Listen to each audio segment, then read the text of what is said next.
Aujourd'hui, on va essayer de commencer l'étude du hadith qui dit « Je vous ai laissé deux choses, le livre d'Allah et ma sunna ».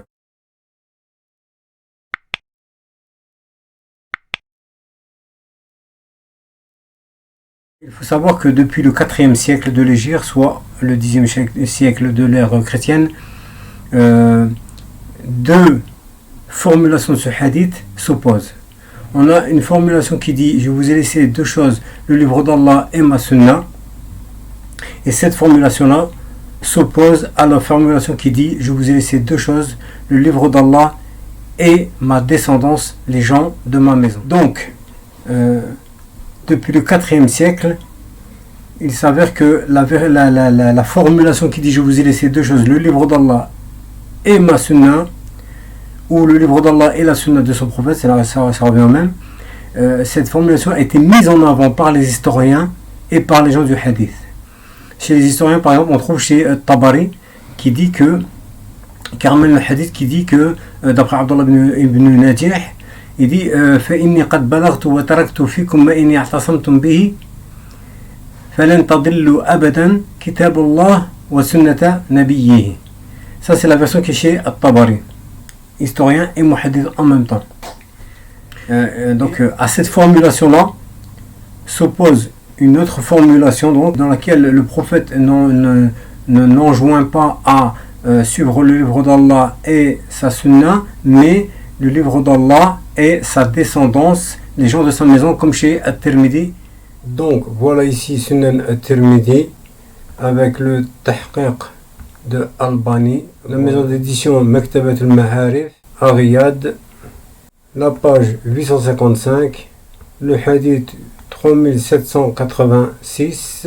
قال رأيت رسول الله صلى الله عليه وسلم في حجته يوم عرفة وهو على ناقته القصوى يخطب. J'ai vu le messager d'Allah sallallahu alayhi wa sallam pendant son pèlerinage le jour de Arafat, alors qu'il était sur sa chamelle al-Qaswa et qu'il faisait son sermon. Je l'ai entendu dire فَسَمِعْتُ يَقُولُ يَا أَيُّهَا النَّاسِ aux gens إِنِّي تَرَكْتُ فِيكُمْ je vous ai laissé مَا إِنْ أَخَذْتُمْ بِهِ ce à quoi si vous vous y tenez لَنْ تَضِلُّوا vous ne vous égarerez pas. كِتَابُ اللَّهِ le livre d'Allah وَعِتْرَتِي أَهْلَ بَيْتِي et ma descendance, ma famille, les gens de ma maison. Donc on remarque ici que Al-Albani a indiqué que le hadith était sahih, authentique. Pourquoi dit-on que ce sont deux formulations qui s'opposent? Peut-être s'agit-il tout simplement de deux paroles différentes du prophète qu'il aurait dit à des moments différents. Un coup il aurait parlé du fait de s'accrocher au livre d'Allah et à sa sunna, et à un autre moment il aurait parlé de s'accrocher au livre d'Allah et à sa descendance, les gens de sa maison.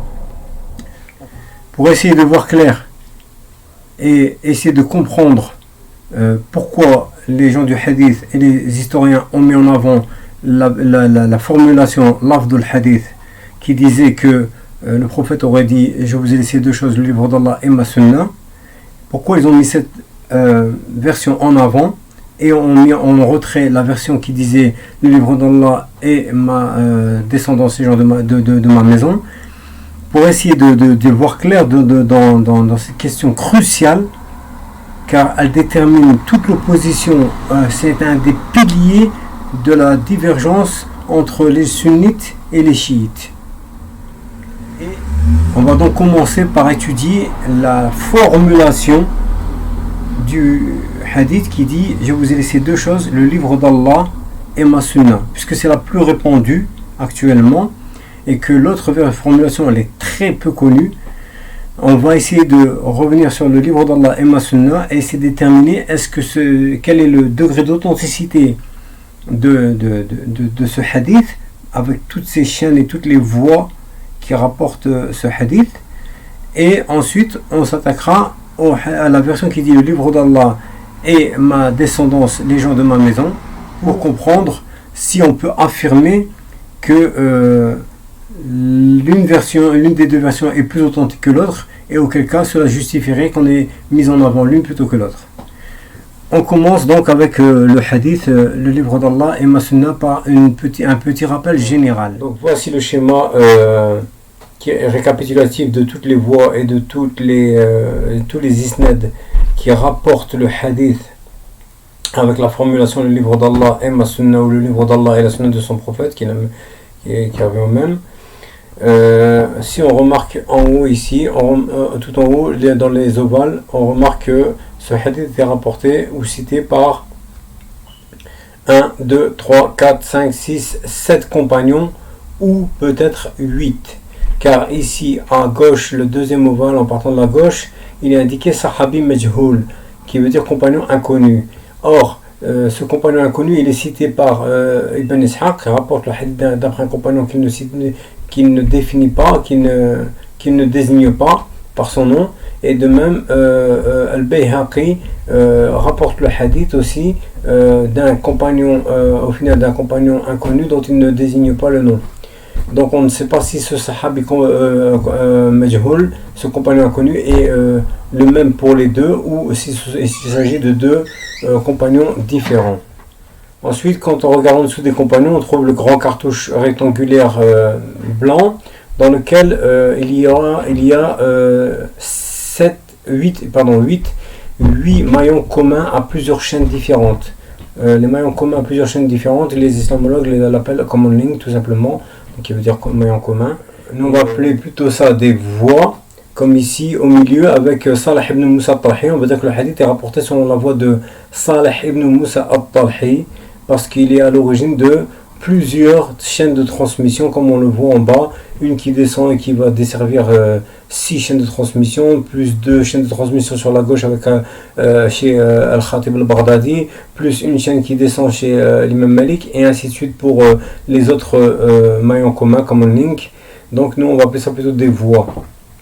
Alors nous, ce qui nous intéresse le plus pour cette première vidéo, c'est d'étudier la voie d'Ibn Ishaq ici à gauche. Ibn Ishaq est à la fois un maillon de plusieurs chaînes commun à plusieurs chaînes de transmission, et il est en même temps l'auteur d'un ouvrage dans lequel il rapporte le hadith. Donc Ibn Ishaq, dans son ouvrage Kitab al-Maghazi, dont on retrouve le contenu cité par Ibn Hisham dans As-Sira al-Nabawiyya, car le livre d'origine d'Ibn Ishaq, qui s'appelle Kitab al-Maghazi, est introuvable. On a encore quelques fragments, mais pas plus. On connaît le contenu de l'ouvrage grâce à Ibn Hisham qui a tout cité de lui. Donc Ibn Ishaq, on a 3 chaînes au moins avec lui. C'est une voie qui comporte 3 chaînes. On a la propre chaîne d'Ibn Ishaq dans son Kitab al-Maghazi, mais dont on retrouve le texte du hadith, et la chaîne chez Ibn Hisham dans As-Sira al-Nabawiyya. Et ensuite on a la chaîne ici en bas à violet, donc à violet chez Tabari, qui monte par Ibn Ishaq, et ensuite qui repart un compagnon inconnu. Et enfin on a Al-Ajurri ici à droite dans le carré blanc, à droite dans le carré blanc. Al-Ajurri, donc il y a un livre qui s'appelle Kitab al-Sharia, qui lui fait remonter une chaîne qui passe par Ibn Ishaq et qui remonte à Ibn Abbas. Donc Ibn Ishaq est maillon commun à 3 chaînes, 2 qui conduisent à un compagnon inconnu et qui remonte au prophète, et une qui remonterait à Ibn Abbas. On va étudier cette voie-là, donc une des 8 voies. On va l'étudier en détail tout de suite pour voir quelles sont ces chaînes de transmission dans le détail avec tous les transmetteurs. Et on va voir ce que ces ulama ont dit sur le statut des transmetteurs qui sont cités par At-Tabari, et à droite par Al-Ajuri, et ensuite par Ibn Ishaq lui-même. D'ailleurs, on va voir aussi le statut d'Ibn Ishaq lui-même. Est-ce qu'il est fiable ou pas? Pour le common link, ou le maillon commun Ibn Ishaq, ou la voie d'Ibn Ishaq, on voit que par cette voie-là, passent 3 chaînes de transmission. Alors, si je regarde à gauche, on a Ibn Ishaq dans Tarikh al-Rusul wal-Muluk de Tabari, on a Ibn Ishaq dans As-Sira al-Nabawiyya d'Ibn Hisham, et enfin à droite, on a Ibn Ishaq dans Al-Sharia d'Al-Ajuri. Nous, dans cette vidéo, on va se concentrer pour commencer sur la chaîne de transmission rapportée par At-Tabari, dans laquelle il y a Ibn Ishaq. Donc quand je redescends, on voit que la chaîne commence donc avec At-Tabari, qui lui-même a pris le hadith de Ibn Humayd, son shir, qui lui-même l'a pris de Salama ibn Fadl al-Razi, et lui-même l'a pris de Ibn Ishaq, et enfin Ibn Ishaq l'a pris de Abdullah ibn Najih, et Abdullah ibn Najih, on verra qu'il cite le hadith directement du prophète. Or, d'après sa date de décès et de ce que dit Ibn Hajar al-Asqalani, il n'est pas possible qu'il ait pu assister à l'événement qu'il narre dans son hadith, mais il a certainement dû le prendre d'un épigone inconnu, puisqu'il ne le cite pas, qui lui-même a dû le prendre d'un compagnon inconnu, puisqu'il n'est pas cité, et que Abdullah ibn Najih dit directement que le prophète a dit ou a fait. On passe tout de suite au texte du hadith chez At-Tabari pour analyser, pour l'analyse de cette chaîne de transmission.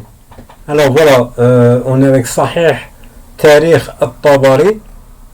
Le nom de l'auteur ici, l'imam Ja'far ibn Jarir At-Tabari, mort en 310, comme on l'avait dit. Tome 2, Al-Mujallad al-Thani, maison d'édition Dar ibn Kathir à Dimashq et Beyrouth. L'année d'édition 2007, page 343. Le hadith qui nous intéresse est le numéro 301. Et voilà comment il rapporte le hadith. Il dit حدثنا ابن حميد قال حدثنا سلامة عن ابن إسحاق عن عبد الله بن أبي ناجح قال ثم مضى رسول الله صلى الله عليه وآله وسلم على حجه. Ensuite, il raconte le hadith jusqu'à ce qu'on arrive au passage qui nous intéresse. فإني قد بلغت وتركت فيكم ما إن اعتصمتم به فلن تضلوا أبدا كتاب الله وسنة نبيه. Voilà. En français, on met ici en surligné, on a le hadith qui dit At-Tabari a dit, Ibn Humayd nous a rapporté oralement Haddathana en arabe, en disant Qala Salama nous a rapporté Haddathana, d'après en arabe An, Ibn Ishaq, d'après en arabe An, Abdullah ibn Abi Najih, là une petite erreur, c'est Ibn Abi Najih et pas Ibn Najih, qui a dit, le messager d'Allah sallallahu alayhi wa sallam a dit, certes je vous ai transmis et je vous ai laissé ce par quoi si vous y avez recours, vous ne vous égarerez jamais, le livre d'Allah et la sunna de son prophète. Donc voilà pour la version en français, la traduction en français. Donc qu'est-ce qu'on va faire maintenant? On va prendre chacun des éléments de cette chaîne de transmission et on va voir ce que les ulama ont dit sur la question, pour savoir si ce sont des transmetteurs fiables et si cette chaîne de transmission est valide ou faible, ou voire faible, très faible, voire très faible. Et le premier transmetteur de cette chaîne de transmission donnée par Tabari, c'est Mohammed ibn Humayd, mort en 248 de l'Hégire, soit en 862 de l'ère chrétienne. Les ulama ont divergé sur son statut. Certains comme Yahya ibn Ma'in l'ont considéré comme thiqa, alors que Burhanuddin, mort en 1437 de l'ère chrétienne, soit en 841 de l'Hégire, considérait Mohammed ibn Humayd comme étant un inventeur de hadith. C'est pour ça qu'il l'a mis dans son recueil, comme on va le voir tout de suite. Donc on commence d'abord par Yahya ibn Ma'in, ce qu'il a dit, et ensuite on voit Burhanuddin, ce qu'il a dit. Alors ici on est avec Kitab al-Jarh wa al-Ta'dil de Ibn Abi Hatim, comme on le voit ici à l'écran. C'est le Qism al-Thani, deuxième partie. Ici marqué le Mujallad al-Thalith, troisième tome, avec une première édition Tab'at al-Oula en 1952. Ici les éditions Dar al-Kutub al-Ilmiya à Beyrouth, Lubnan, au Liban. On va à la page 232 avec une biographie ici indiquée 1275, Mohammed ibn Humayd al-Razi, et il est indiqué ici Su'ila Yahya ibn Ma'in عن محمد بن حميد الرازي فقال ثقة. Ce qui veut dire Yahya ibn Ma'in fut interrogé à propos de Mohammed ibn Humayd al-Razi. Il dit alors il est il est fiable. On passe maintenant à ce qu'a dit Burhanuddin qui contredit totalement ce que dit Yahya ibn Ma'in dans Al-Kashf al-Hadith amman rumiya bi wad' al-hadith. Et le dévoilement de ceux qui ont été accusés de fabriquer des hadiths, d'inventer des hadiths. L'auteur ici c'est Burhanuddin al-Halabi, mort en 841, comme on l'avait dit, et ici c'est la Matba'at al-Ma'ani à Bagdad. On passe ici à la biographie 653, Mohammed ibn Humayd al-Razi, et ici il est indiqué قال صالح جزرة كنا نتهم ابن حميد في كل شيء ما رأيت أجرأ على الله منه كان يأخذ أحاديث الناس فيقلب بعضها على بعض. وقال أبو أحمد العسال سمعت فضلك الرازي يقول دخلت على محمد بن حميد وهو يركب الأساند على المتون. Donc voilà la traduction en français. Saleh Jazara a dit nous doutions d'Ibn Humayd pour tout. Je n'ai pas vu quelqu'un être aussi effronté vis-à-vis d'Allah que lui. Il reprenait les hadiths des gens et les intervertissait. Abu Ahmed al-Assal disait j'ai entendu Fadlak al-Razi dire je suis entré chez Mohammed ben Humayd alors qu'il trafiquait des montages de chaînes de transmission Isnad et les reliait à des textes de hadith. Pour Ibn Humayd, on a un petit souci. Certains disent qu'il est bon et d'autres qui disent qu'il est très très mauvais puisqu'il invente des hadiths, il invente des Isnad et il monte des textes sur des Isnad qu'il a fabriqués. C'est une catastrophe, c'est le plus haut degré de faiblesse d'un transmetteur. Comment faire dans ces cas-là? Ce cas n'est pas isolé et face à la multiplicité de ces cas où on a des avis divergents quant au statut du transmetteur, d'abord certains savants ont dit bon, on fait primer la critique sur l'éloge. S'il y a une éloge et une critique, on dit c'est la critique qui l'emporte. D'autres ont été plus nuancés et c'est l'avis qu'on suit. Comme celui d'Ibn Hajar al-Asqalani qui dit qu'en fait non, il faut regarder est-ce que la critique elle est détaillée. Quand on a une éloge générale d'un transmetteur et que d'un autre en face on a une critique détaillée qui donne les causes de la critique, qui détaille les causes de la critique, alors on fait passer cette critique détaillée sur l'éloge général. Pourquoi? Parce qu'en fait en détaillant sa critique, celui qui donne ce statut-là montre qu'il connaît et qu'il a des éléments de connaissance de ce transmetteur que ne possède pas celui qui a fait une éloge générale. Donc dans ce cas-là, on prend l'avis donc de celui qui connaît mieux le transmetteur et qui l'aura critiqué de façon détaillée. Ici on a un livre spécial. Ibn Hajar al-Asqalani a écrit une risala, une épître qui s'appelle Nukhbat al-Fikr, dans lequel il a expliqué de façon générale les règles du hadith, la terminologie du hadith. Pour bien détailler et expliquer ce texte, il a écrit le livre qu'on a maintenant en face de nous à l'écran et qui est Nuzhatun Nadar fi Tawdih Nukhbat al-Fikri fi Mustalahi Ahl al-Hadith. Donc ici, c'est son ouvrage qui est le commentaire, cet ouvrage d'Ibn Hajar al-Asqalani est le commentaire de son épître Nukhbat al-Fikr. Première édition 2001, page 179, et le chapitre Taqdim al-Jarh ala al-Ta'dil, la prédominance de la critique sur l'éloge. Donc il y a un groupe de savants pour lui qui a dit ça dans l'absolu. ولكن محله إن صدر مبينا من عارف بأسبابه. Mais lui en fait il vient donc limiter cet absolu en lui disant en lui mettant des conditions, en disant que la condition c'est que celui qui fait ça c'est dans le cas où il connaît les causes de la critique.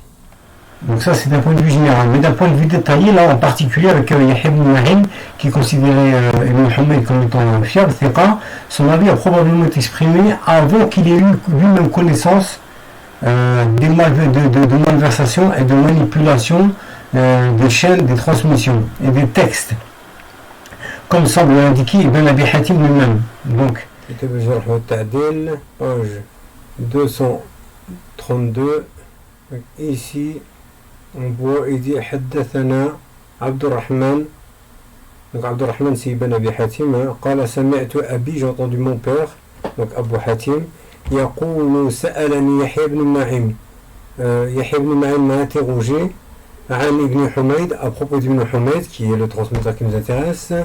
Mais min qabli an yadhara minhu ma dhahara, avant que n'apparaisse chez lui ce qui est apparu. Faqala ayya shay'in tanqimuna alayhi, quelle chose vous lui reprochez. Donc ça nous indique bien que à un moment donné, Yahya ibn Ma'in, quand il a fait son éloge sur Ibn Humayd, il n'avait pas connaissance des manipulations, des trafics de Ibn Humayd par rapport à Sanid, aux chaînes de transmission et aux textes des hadiths. Et quand il a entendu parler de ce problème, il est venu voir le père d'Ibn Abi Hatim, qui était un très grand savant, une des plus grandes références de son époque, pour lui dire quelle chose vous lui reprochez. Et il a dit ça, et ce qui nous a dit qu'il n'avait pas connaissance de ces problèmes. Qu'ensuite il a entendu parler de ces problèmes, c'est qu'il a dit, et qu'il avait interrogé, avant qu'on apparaisse de lui ce qui est apparu, c'est-à-dire ces manipulations. Enfin, il nous faut dire que à propos d'Ibn Humayd, on a l'avis d'Ibn Hajar al-Asqalani, et l'avis d'Ibn Hajar al-Asqalani fait autorité, et il est très très très très important, parce qu'Ibn Hajar al-Asqalani, ce n'est pas un savant parmi les savants, il est à part. On l'appelle Amir al-Mu'minin fil hadith. Si vous retournez au sharh de Nukhbat al-Fikr fait par Cheikh Bajabir sur YouTube, vous verrez qu'il explique dedans que la science du hadith a fait 3 tournants. Il y a eu 3 moments clés. Le premier moment, c'est avec un auteur qui s'appelle Ar-Rama Hurmuzi, qui est mort le siècle après Ahmed ibn Hanbal.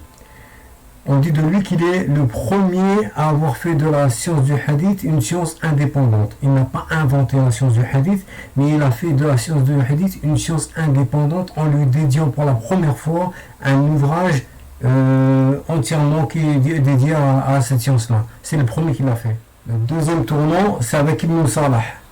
Je ne vais pas entrer dans le détail, c'est sur sa méthodologie, la méthodologie qu'il a employée pour traiter de la science de la terminologie du hadith. Et le dernier tournant, c'est avec Ibn Hajar qui a repris le travail d'Ibn Salah pour l'améliorer. Donc, à ce titre, la parole d'Ibn Hajar, elle est extrêmement importante parce qu'il est vraiment l'un des plus grands spécialistes de la science du hadith. Et il est le dernier qui clôture la science du hadith.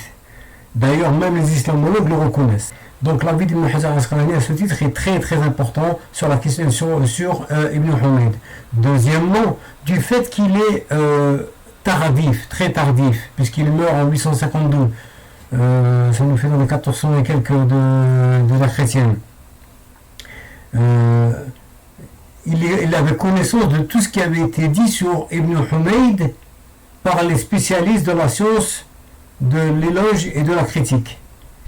Et donc il a fait une synthèse, il donne son avis sur Ibn Humayd et le considère comme étant quelqu'un de très faible, comme on va le voir tout de suite dans son ouvrage.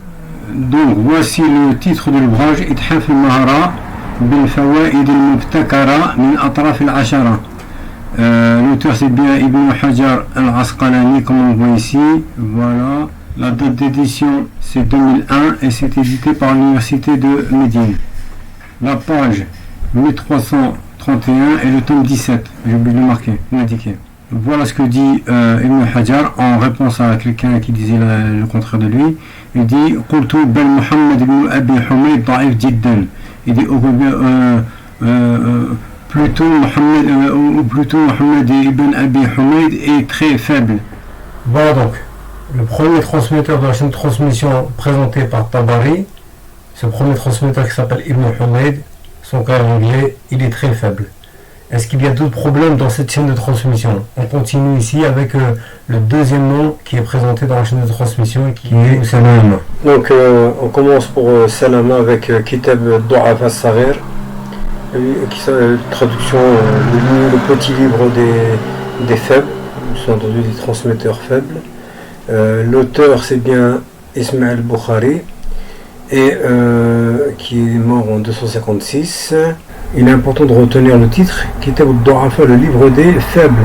Donc si notre transmetteur Salama se trouve dans ce livre, c'est qu'il était considéré comme faible par al-Bukhari. La maison d'édition c'est Dar al-Ma'rifa à Beyrouth, au Liban évidemment. L'année d'édition c'est 1986. La page 57, je remonte à la biographie 149. Et il dit Salam ibn al-Fadl al-Abrash. Bon, il dit un tel on a entendu de l'hadith, on a pris de l'hadith, mais après il dit, et c'est le plus important, il dit Walakin indahu manakir wa fihi nadar. Walakin indahu manakir wa fihi nadar. Donc, la traduction que j'ai faite ici, il a des hadiths blâmables, manakir, et à son propos il y a des réserves. Fihi nadar en arabe, il a dit. Ici, on a un souci au niveau de la terminologie qui est employée par Al-Bukhari. Parce que la terminologie, il faut bien comprendre qu'elle n'a aucun sens en elle-même, la terminologie, dans la science du hadith. Elle n'a de sens que quand on sait à qui a dit quoi, qui a employé cette terminologie. Parce que quand, suivant la personne qui entend et qui emploie cette terminologie, le sens change. Et c'est le cas avec le Bukhari. Car, en général, quand on dit que à propos d'un transmetteur fi nadar, c'est pas une grave critique. Mais quand c'est chez le Bukhari, c'est très grave critique. Ça veut dire qu'il considère comme un menteur, mais que par crainte d'Allah, il éprouve des scrupules à le traiter de menteur. Donc il dit fi nadar, pour pas dire menteur. Mais c'est le plus grave, c'est le plus grand degré de faiblesse. Alors on va voir ça dans les livres pour confirmer ce que je dis. Nous voilà donc ici avec un livre très très intéressant pour comprendre la terminologie employée par les savants du hadith, et surtout pour comprendre que la terminologie employée par ces savants du hadith, le sens de ces terminologies, des termes qu'ils emploient, change suivant la personne qui emploie ces termes. Donc ici on est sur un livre qui s'appelle Shifa al-Alil bi alfad wa qawa'id al-jarh wa al-ta'dil. L'auteur ici s'appelle Abu al-Hassan Mustafa ibn Ismail. C'est le tome 1, et l'intéressant dans ce livre c'est qu'il y a une muqaddima de Muqbil ibn Hadi al-Wadi'i, le célèbre muhaddith yéménite. C'est un livre qui est édité par deux maisons d'édition. Il y a à droite ici on voit Maktabatu ibn Taymiyyah au Caire, et à gauche ici on a Maktabatu al-Ilm bi Jeddah à Jeddah. L'année d'édition 1991. La page ici 311. Donc ici on est dans Qawl Bukhari rahimahullah fi rawi sakatu anhu.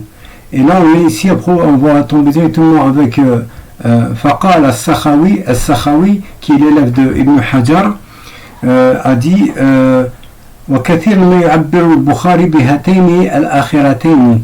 Et souvent, le Bukhari, ou beaucoup de fois le Bukhari, s'exprime avec ces deux dernières expressions, et ici il les explique, c'est-à-dire Sakatu anhu, celle de Sakatu anhu, ils se sont tués à son propos, et Fi nadar, il y a des réserves à son propos. Fi man taraku hadithahu, donc quand il emploie ces deux, c'est à propos de ceux dont on a laissé le hadith, on ne prend pas le hadith. بل قال ابن كثير pire encore ابن كثير dit إنهما أدنى المنازل عنده وأردأهما. C'est-à-dire que pour Ibn Kathir, il dit en fait pour lui ce sont les deux plus bas degrés et les plus mauvais degrés dans la fiabilité, sous-entendu. Et donc, quand il dit ça, c'est que l'auteur, le transmetteur n'est pas fiable du tout. قال السخاوي رحمه الله قلت لأنه لورعه قل أن يقول كذاب أو وضع. Donc, As-Sakhawi explique après, il dit je dis parce que par les scrupules qu'il avait, c'était rare les fois où il disait que à propos d'un transmetteur que c'était un menteur ou un inventeur de hadith. Donc pour ne pas dire ça par scrupule, il disait fi madar ou sakatu anhu. Fi madar, ça veut dire il y a des réserves à son propos, ou sakatu anhu, ils se sont tués à son propos. Donc quand il dit ça, pour lui, ça veut dire qu'en fait c'est un menteur et un inventeur de hadith. Mais par scrupule, il n'ose pas le dire. Voilà pour ce qu'on avait expliqué à propos de la terminologie quand elle est employée par cette terminologie quand elle est employée par Al-Bukhari. Donc ici toujours pour Salam ibn al-Fadl, on va essayer d'avoir un autre avis avec cet autre livre qui s'appelle Kitab Ad-Du'afa wal-Maturkin, le livre des faibles et des délaissés. Évidemment on parle ici des transmetteurs qui sont considérés comme faibles et délaissés. Donc c'est un livre qui recense ces mauvais transmetteurs. Donc. Et le fait que on trouve dans ce livre Salamat ibn al-Fadl nous indique automatiquement son statut. Alors qui est l'auteur de cet ouvrage? C'est ici An-Nasa'i, comme on le voit à l'écran. La maison d'édition c'est Mu'assasat al-Kutub al-Thaqafiyya. L'année d'édition pour la première édition c'est 1985. Et ici on est à la page 118. Et là on passe à Salamat ibn al-Fadl al-Abrash. Alors, sa kunya, son surnom c'est Abu Abdillah, et la sentence à son niveau, son statut c'est da'if, comme vous le voyez ici à l'écran, faible. Donc pour An-Nasa'i, il est faible. On passe dans Al-Kamil fi un autre ouvrage encore, qui est Al-Kamil fi Du'afa ar-Rijal, le complet dans les hommes faibles. Donc on parle encore une fois toujours évidemment des transmetteurs qui sont faibles. L'auteur c'est Al-Jurjani, mort en 365, c'est le 4e tome, la maison d'édition Dar al-Kutub al-Ilmiya à Beyrouth au Liban, la page 369, et ici le nom du transmetteur Salamat ibn al-Fadl Abu Abdillah al-Abrash. Donc ici en fait il ne fait que répéter le fait que le Bukhari qui est cité là a bien considéré l'Abrash comme étant da'if, et ici il le dit, on le voit, da'afahu aussi, et il dit aussi que da'afahu Ishaq ibn Ibrahim al-Hanbali, donc il y en a un autre en plus de le Bukhari qui est là da'af, et ici il ramène bien la parole de le Bukhari qui dit que fi hadithi ba'du manakir, ici في حديثي بعض المناكر avec قال البخاري ici avec le Bukhari a dit. Allez, enfin on passe ici au dernier livre qu'on va citer par rapport à cet auteur. C'est le livre qui s'appelle Taqrib al-Tahdhib. Voilà, Taqrib al-Tahdhib. L'auteur c'est Ibn Hajar al-Asqalani, ici qu'on voit l'auteur Ibn Hajar al-Asqalani, qui est mort en 852. La maison d'édition c'est Dar al-Asima, et la page c'est ici 401. Et là on est avec le transmetteur qui nous intéresse, donc c'est le 2518, et il dit Salamat ibn al-Fadl al-Abrash Saduqun Kathir al-Khata. Donc pour Ibn Hajar, c'est lui le plus clément vis-à-vis de ce transmetteur. Il considère comme sincère, Saduq, Kathir al-Khata, mais qui commet beaucoup d'erreurs. Donc ici avec Salamat ibn al-Fadl, on a le Bukhari qui le considère parmi les menteurs et les inventeurs de hadith en disant de lui fi nadar. Deuxièmement, on a An-Nasa'i qui lui-même aussi le considère comme faible. Troisièmement, on a Jurjani qui le considère aussi comme faible et qui cite d'ailleurs le Bukhari. Et quatrièmement, on a Ibn Hajar al-Asqalani qui lui est le plus clément en disant de lui il ne dit pas que c'est un menteur qui invente des hadiths, mais il dit que c'est quelqu'un au contraire qui est sincère, sauf qu'il se trompe beaucoup. Kathiru al-khata. Donc il se trompe beaucoup. Alors, notre problème justement, c'est que ici, à propos d'un même événement, on a deux versions de cet événement. On a une formulation du hadith qui nous dit que le prophète aurait dit: je vous ai laissé deux choses, le livre d'Allah et ma sunna. C'est cette version-là qui est rapportée par ce Salama qui fait beaucoup d'erreurs. Et on a une autre version qui dit, pour le même événement, que le prophète n'a pas dit le livre d'Allah et ma sunna, mais le livre d'Allah et ma descendance, les gens de ma maison. Donc quand on est à vouloir trancher entre ces deux versions, il nous faut quelqu'un de précis. On ne va pas prendre l'avis de quelqu'un qui fait énormément d'erreurs, parce que justement il peut avoir commis l'erreur d'avoir dit le livre d'Allah et ma sunna, au lieu d'avoir dit la bonne formulation qui aurait été le livre d'Allah et ma descendance, les gens de ma maison. Donc pour moi, Salamat ibn al-Fadl ne peut pas être retenu comme un bon transmetteur, d'abord par l'avis de Bukhari, de Nasa'i et de Jurjani, et aussi par l'avis d'Ibn Hajar, parce qu'Ibn Hajar nous dit qu'il commet beaucoup d'erreurs. Donc quand nous on veut justement préciser quelle a été la bonne formulation du hadith, on ne peut pas le prendre chez quelqu'un qui fait beaucoup d'erreurs. On passe maintenant donc à l'élément le plus important de la chaîne de transmission, puisque c'est l'élément constitutif de la voix d'Ibn Ishaq. Alors pour le cas d'Ibn Ishaq, il n'y a pas de problème de fiabilité quant à ce grand imam. Le problème avec lui, c'est qu'il a la fâcheuse tendance de cacher certains transmetteurs. Il va dire, par exemple, comme ici en l'occurrence, j'ai pris le hadith de Abdullah ibn Abi Nadih, en nous mettant de dire qu'il n'a pas pris directement de lui, mais qu'il y a eu des intermédiaires qu'il ne veut pas citer. Et souvent, ce sont des intermédiaires qui posent problème dans leur fiabilité, justement. Donc, qu'est-ce qu'on dit les ulama sur son cas? On est ici avec un livre qui s'appelle Ta'rif Ahl al-Taqdis bi Maratib al-Mawsoufin bit-Tadlis. L'auteur est Ibn Hajar al-Asqalani. La maison d'édition c'est Dar Maktabat al-Manar en Jordanie.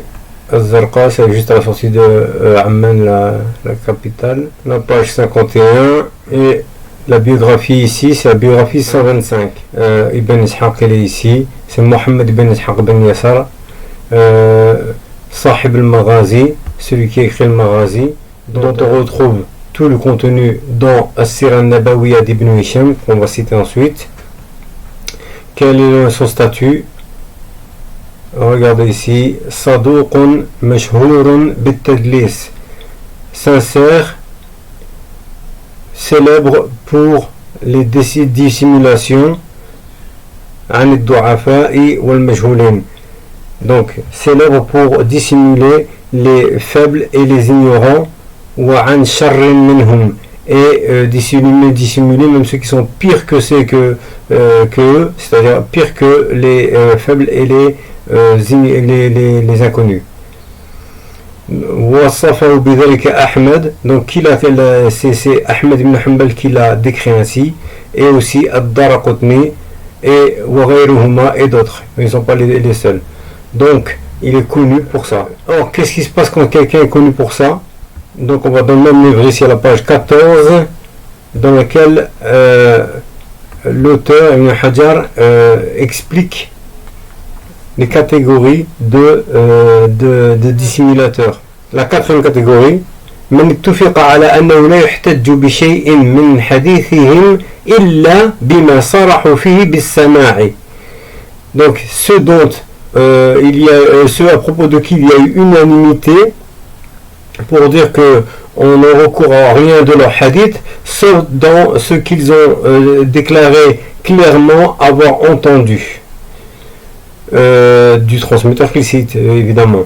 Les kathrati tadlisihim ala ad-du'afa wal majahil, pour leurs nombreuses dissimulations des faibles et des inconnus. Donc c'est exactement la catégorie dans laquelle se trouve Ibn Ishaq, à savoir que il est de ceux qui cachent les transmetteurs qui sont faibles ou inconnu, ou pire encore.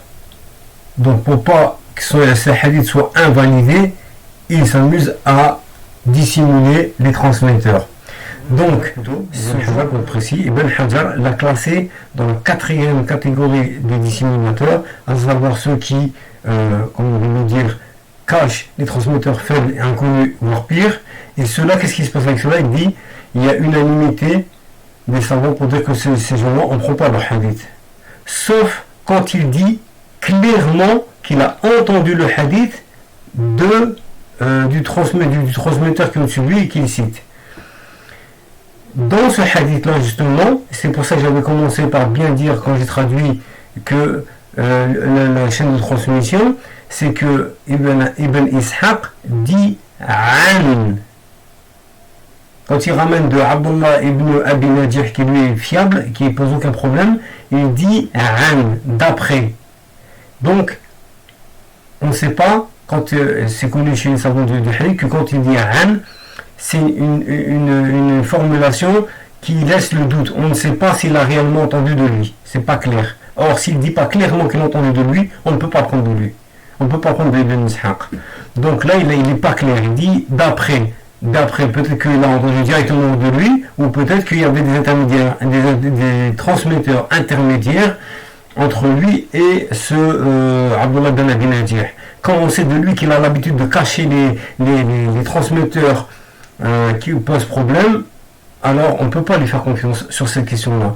Donc s'il n'a pas dit clairement qu'il avait entendu de Abdullah ibn Najih, on rejette son hadith. On passe donc directement au dernier rapporteur, au dernier transmetteur qui s'appelle Abdullah ibn Abi Najih. Et première constatation, c'est qu'il fait partie des transmetteurs d'Al-Bukhari. Pour bien situer son statut de transmetteur, on commence avec cet ouvrage ici qui s'appelle Al-Ta'dil wa al-Tajrih liman kharaja anhu al-Bukhari fi al-Jami' al-Sahih. En gros, l'éloge et la critique de ceux dont Al-Bukhari a cité des hadiths dans son ouvrage Sahih al-Bukhari. L'auteur de ce livre est Al-Hafid Abu al-Walid Sulayman ibn Khalaf ibn Sa'd ibn Ayyub al-Baji al-Maliki, qui est mort en 474 de l'Hégire, et ce qui correspond à 1081 de l'époque chrétienne.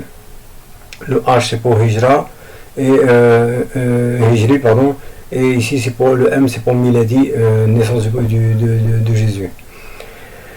Je profite pour dire que quand je cite une date sans préciser si c'est la date chrétienne, c'est qu'automatiquement c'est la date hégérienne. Le tome 1, la page 949, قال علي بن المديني قال يحيى بن سعيد كان قدريا. Donc son défaut c'était d'être faire partie des gens qui étaient d'accord avec les visions des Qadérites. C'était une secte qui avait un certain point de vue sur la destinée qu'on ne va pas développer ici. Ici, قال عبد الرحمن بن أبي حاتم سألت أبا زرعة عن ابن أبي نجيح فقال مكي ثقة. Donc ici, Abdurrahman ibn Abi Hatim, un grand savant de la critique et de l'éloge, a interrogé un autre très grand savant qui s'appelle Abu Zur'a al-Razi à propos d'Ibn Abi Najih, et il lui a répondu c'est un Mekwa qui est fiable. Mekwa fiable. Mekki Thiqa. On passe à un deuxième ouvrage pour un deuxième avis. Siyar A'lam al-Nubala, le très célèbre ouvrage Siyar A'lam al-Nubala, les biographies des noms nobles, non NOM évidemment, avec un S puisqu'il y en a plusieurs. L'auteur c'est Al-Dhahabi, mort en 748 de l'Hégire, soit en 1374 de l'ère chrétienne. Le 6e tome, la maison d'édition Muassasatul Risala, l'année d'édition 81 pour la première édition et 82 pour la deuxième édition, et c'est à Beyrouth au Liban. La page 126, et là on a plusieurs éléments. D'abord on rapporte que قال علي, c'est Ali ibn al-Madini, أما التفسير فهو فيه ثقة. Donc quant au tafsir, il est fiable dans ce qui rapporte du tafsir. Et ici c'est important, il dit واحتج به أرباب الصحاح Donc les grands auteurs des recueils authentiques de hadith ont eu recours à ces hadiths. وَلَعَلَّهُ رَجَعَ عَنِ الْبِدْعَةِ. Et il se peut même qu'il soit revenu sur ces hérésies, sous-entendu concernant la question de la destinée. وَقَدْ رَأَى الْقَدَرَ جَمَاعَةٌ مِنَ الثِّقَاتِ وَأَخْطَأُوا نَسْأَلُ اللَّهَ الْعَفْوَ. Il dit en gros que ça pose pas trop de problème qu'il a eu cette hérésie concernant la destinée, puisque un groupe jama'a de gens reconnus comme fiables avait ce point de vue là aussi. Et donc bien qu'ils se soient trompés, ou ici, ils étaient considérés comme fiables. Donc ça ne pose pas de problème. Mais le plus important ici, c'est de voir cela.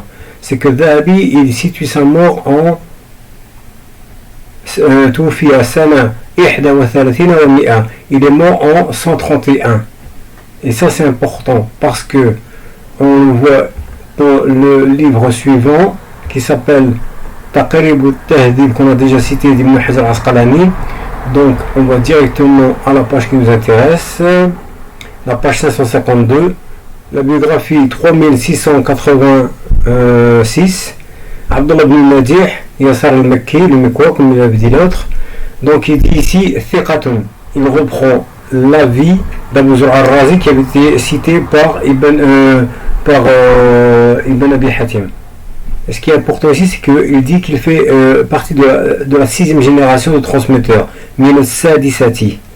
Et il confirme qu'il est bien mort en 131. Donc, qu'est-ce que ça veut dire que le fait qu'il soit mort en 131 et qu'il fasse partie de la 6e génération de transmetteurs? Pourquoi j'insiste sur ça? On va le voir tout de suite. C'est parce que ici, à la page 82, il nous indique que c'est toujours Ibn Hajar, il nous indique que c'est la 6e génération. Qui sont-ils? Tabaqatun Asarul Khamisa. C'est la génération qui a vécu à l'époque de la 5e génération, donc qui ont rencontré la 5e génération. لكن لم يثبت لهم لقاء أحد من الصحابة.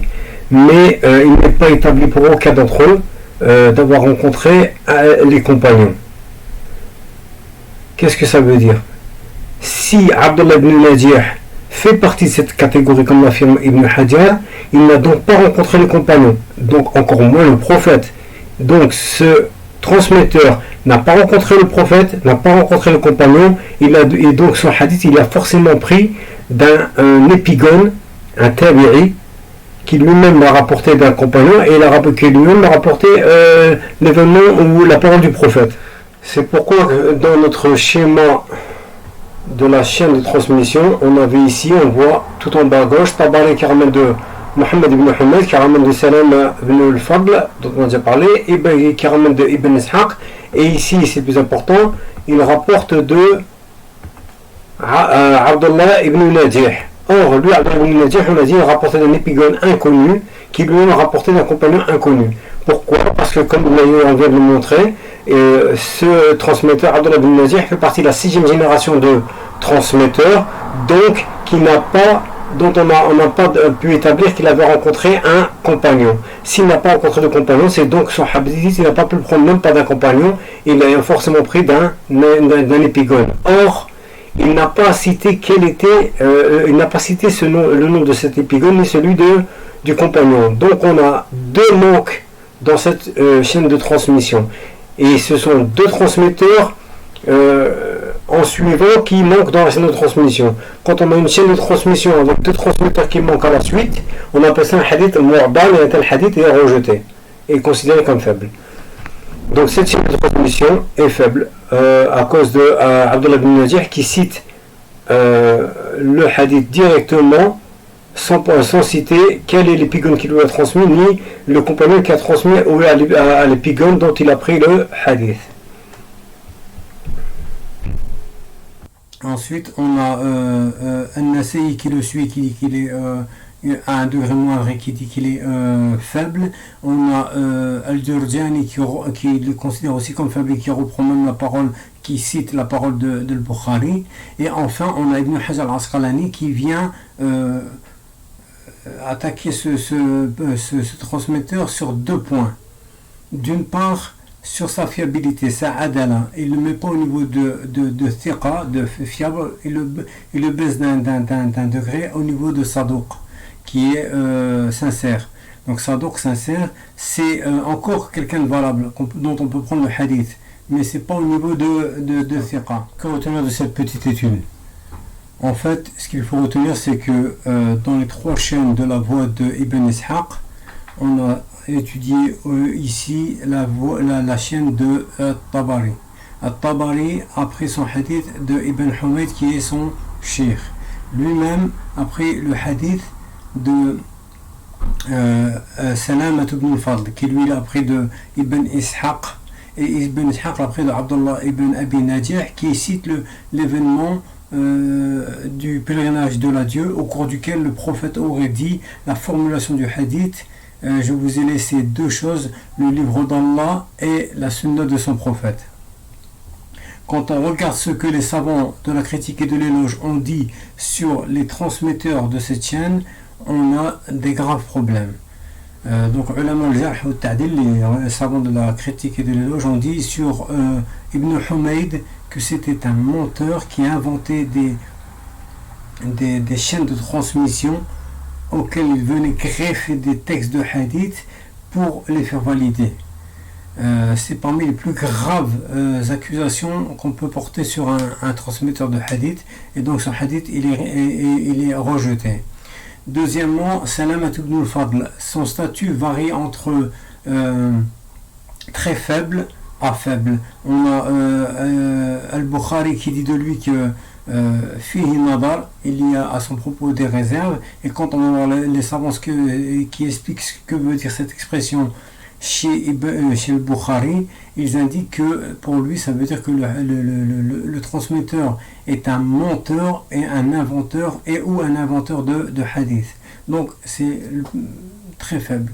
On ne peut pas prendre de lui le hadith, c'est tout à fait rédhibitoire. Le deuxième point sur lequel on peut attaquer un transmetteur de hadith, c'est sur sa précision. Donc on peut attaquer un transmetteur de hadith ou sur sa adala, sa fiabilité, son honnêteté, ou sur sa précision dans la transmission du hadith. Est-ce que c'est quelqu'un qui connaît bien par cœur ces textes, qui les retransmet parfaitement comme il les a appris, ou est-ce qu'il y a des problèmes dans sa précision, dans la précision de cette transmission? Et à ce propos-là, Ibn Hajar dit qu'il est kathir al-khata, qui commet beaucoup d'erreurs, et donc dans ce cas-là c'est suffisant pour considérer comme faible.